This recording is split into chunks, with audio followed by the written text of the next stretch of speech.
தற்போது பாரதிய ஜனதாவின் தேசிய செயலாளர் எச் ராஜா இணைப்பில் இருக்கார். வணக்கம் சார். வணக்கங்க.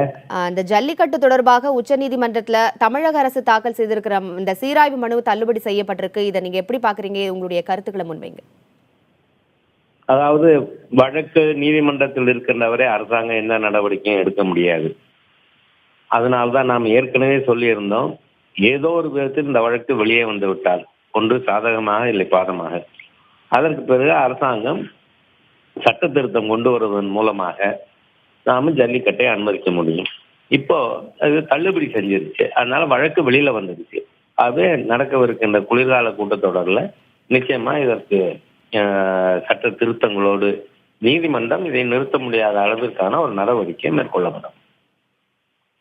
சார், தொடர்ந்து மத்திய அமைச்சர் பொன் ராதாகிருஷ்ணன், தமிழக தலைவர் பாரதிய ஜனதா தலைவர் தமிழிசை சவுந்தரராஜன் அவர்கள் நிச்சயம் பொங்கல் பண்டிகையில் ஜல்லிக்கட்டு நடத்தப்படும் என்று உறுதி கூறியிருந்தார்கள். இந்த நிலையில் தற்போது உச்சநீதிமன்றம் சீராய்வு மனுவை தள்ளுபடி செய்திருக்கிறது. இதனை அடுத்து என்ன செய்ய போகிறது மத்திய அரசு?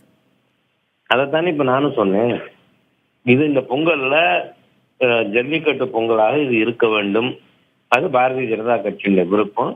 அதனால்தான் திரு சதானந்த கவுடா அவர்களே சட்ட அமைச்சராக இருந்தபோதே சொன்னார், நாங்கள் இதற்கான உரிய சட்ட திருத்தம் கொண்டு வர தயாராக இருக்கிறோம்னு. ஆனா ஒரு விஷயம் சப்ஜுடிஷா நீதிமன்றத்தில் இருக்கும்பொழுது அது தொடர்பான மசோதா கொண்டு வர முடியாது.